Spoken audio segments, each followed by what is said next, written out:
Maayong gabi mga kaigsunan. Ng gabi Happy Tuesday. So, karon, Tuesday. So, karon, mo ang atong ikalimang topic sa atong week of prayer, mga kaigsunan. Sa gawas, gain na, kaning, ang akong nakulba, napas na pala, pagkara bitang di juga, hingon nga, kaning, igoro juga magkuhan ba, naanad ka sa kagulingon, nara ka sa ubos. Pero pagsaka rin mo rin, bro, lahi aragid. Mga limpyo ka, normal lang, pero karang ikaw bitaw nga nakay-part, makuhan ka ba, nagid ang kakulba. But before na magpalayan sa unahan, magsunan, ako kamuhangyoon sa pagampo. Pagampo ta. Dalay ko nung silimbawan ng mga Diyos, nga ikaw, ang mga mahan, ang mga Diyos, mga taknaa, kami karon magasugod sa iyong kalimang tubig ko. Ang hayuning mo ng baladong Espiritu o Diyos sa pagkunsa, sa pag-auban kalako, alang sa pagpahat nini nga mga pulong, nga ilang masabtan, o ilang maprikrasya ang sa mga kagulingon naman. Daghang salamat o Diyos sa pagtubag sa mga kampo sa amin. So, ang atong title mga igsunan, natingala mo kung ang uban ng mga speakers is more on English sila. No, ako po, kuhan, Bisaya na po nakakuha kay mas masanay ko sa Bisaya. No? So, ang plano sa Diyos, alang kang Ismael, sa wala pa matapos ang panahon. So, ang main text, gibasa sa itong igsoon ngayon, no? Sa Isaiah 60 verse 6 to 7, nagaingon, ang panahon sa mga kamilyo, mapuno sa imong yuta, ang mga dromedaryo sa Midian o Ipa, ang tanang gikan sa Siba muanha, magdala sila og bulawan og insenso, ug sila magapahayag pagdayeg sa Ginoo. Ang tanang panon sa Kedar pagatigumon uban kanimo. Ang mga karnero sa Nebiot magaalagad kanimo. Sila musaka nga mudawat sa akong halaran og paghimayaon ko ang balay sa akong himaya. So, karon mga sunan, gusto kong ipahat kaninyo ang usa ka matahom nga propesiya sa Biblia mga sunan. Tingali, usahay na to usahay kanato. Mubasa lang sa diha sa kuan lang sa 7 or 6, 6 or 7. But kung atong basahon dire sa bersikulo 5 ang sunod nga mga duha ka bersikulo mga sunan nagisgot sa plano sa Dios alang sa mga anak sa sidlakan mga sunan. Mao kini ang akong gusto nga ipahat kaninyo. Ang mga pangalan sa propesiya mga sunan, ang bersikulo 6 ug 7 nagisgot sa 5 ka mga pangalan.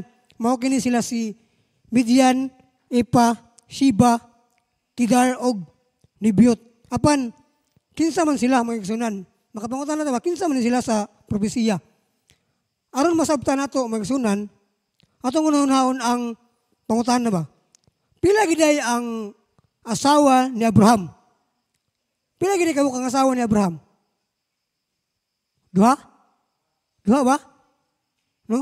Apan giyon diri apan sa Genesis 25 nga makita nato nga adunay katulo nga asawa si Abraham. So nari katulong asawa si Abraham. Pwede makasawa kaniadtong panahon na og katulo, no? So kinsa man siya? Mao kini si Ketura mga igsunan.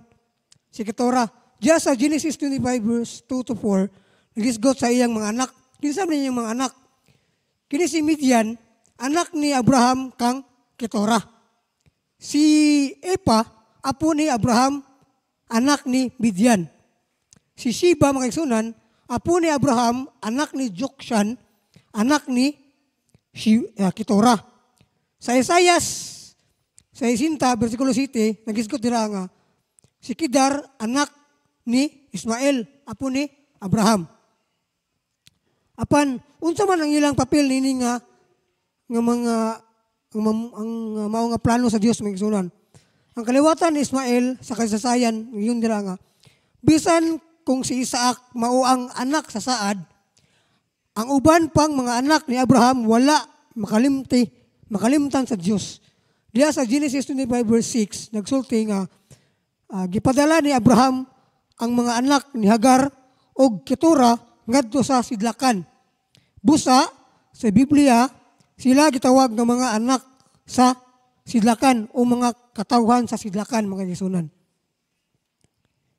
So, mga Ismaelita o mga Midianita, sila ang nagluwas kang Jose sa pagpatay sa iyang mga igsuon diya sa Genesis 37 verse 24 o 28. Ang mga Midianita naghatag og panalipod kang Moises sa diha nga siya mikaligyaw diya sa Ehipto.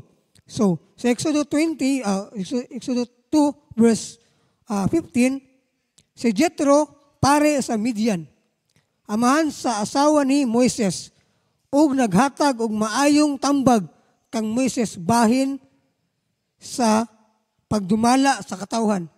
Sa Exodus 18, si Job usa ka matarong nga tawo gikan sa sidlakan. Diya po sa Job 1 to 3, nagingon dira ang mga anak sa sidlakan sa panahon ni Jesus. Ug makita po sa Matthew 2 verse 1 to 2, pagkatao ni Jesus ang unang ni anhi. Aron musimba kaniya mao ang mga maalamong tao gikan sa sidlakan. Kini nagtuman sa Isaiah 60 versikulo 6 nga nagaingon nga ang Midian, Ipa og Sheba magdala og bulawan og insinso aron magsimba sa Ginoo. Apan ang Isaiah 60 verse 7 nagaingon dira nga wala pa matuman. No? So wala pa mahuman ang kapanahunan, ang mga kaliwatan ni Ismael pagaduulon sa Dios. Ang tanang panon sa Kedar, pagatigumon uban kanimo nga ang karnero sa Nebiot magaalagad kanimo sila musaka nga madawat sa akong halaran ug pagahimayaon ko ang balay sa akong himaya. Diya sa mabasa sa Isaiah 60 verse 7. Kini nagpasabot nga ang mga kaliwatan ni Ismael muan na sa balay sa Dios ug sa dihang kini mahitabo paghimayaon sa Dios ang iyang simbahan. So, unsa may papel nato mga kaigsunan? Unsa may labot nato nining kasaysayan ni Ismael ug sa iyang mga kaliwatan? No, ang papel nato mga kaigsunan, ang Dios nagtinguha nga ang mensahe sa kaluwasan moabot sa tanang katawhan. No? Lakip na ang mga kaliwatan ni Ismael. Ang pangutana, andam ba kita nga moapil? Yes or no? Yes or no? Andam ba kita moapil or sa pagpahat sa pulong sa Ginoo? Yes. Amen.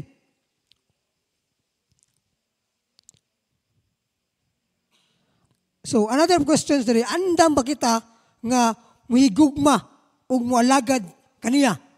Yes or no? Amen. No? So, diri sa Matthew 24 verse 14, nagingon diri nga, og kini nga mga maayong balita sa gingharian gipangwali sa tibuok kalibutan. Ingon usa ka pagmatuod sa tanang nasod ug unya maabot ang katapusan magsunan. Sa Revelation 14 verse 6, makita nato nga ang mensahe sa Dios alang sa tanang katawan or katawan, kaliwatan, pinulungan og mga kaliwatan ni Ismael. So what I exempted ani no? Dako kay tag kalabutan sa kaliwatan ni Ismael hantod karon. Kay gani gingon diri nga tanan nga mga kaliwatan muhatag og kapanahunan nga ipahat ang iyang pulong pobre ba ka o madato. Kung asa ba ka ibutang, ang imong part is pagbantala sa balaan nga kasulatan. Hinaot og hagit sa Dios nagtinguha nga ang iyang simbahan mahimong bukas o abli para sa tanang katawan. No? ang Dios nagpakita sa Biblia nga ang mga anak sa sidlakan adunay hinungdanong papel sa iyang plano, sa ilang kasaysayan.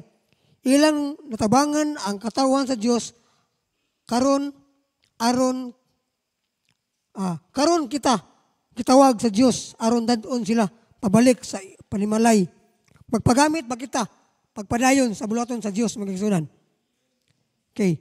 Amen mga igsunan. So, gistate dire nga ang kapanahonan ni Ismael nga pwede na to mapadayon karon ang pagpaat sa balaan nga pulong no ma-continue pinaagi sa atong pagpagamit sa bulaton sa Ginoo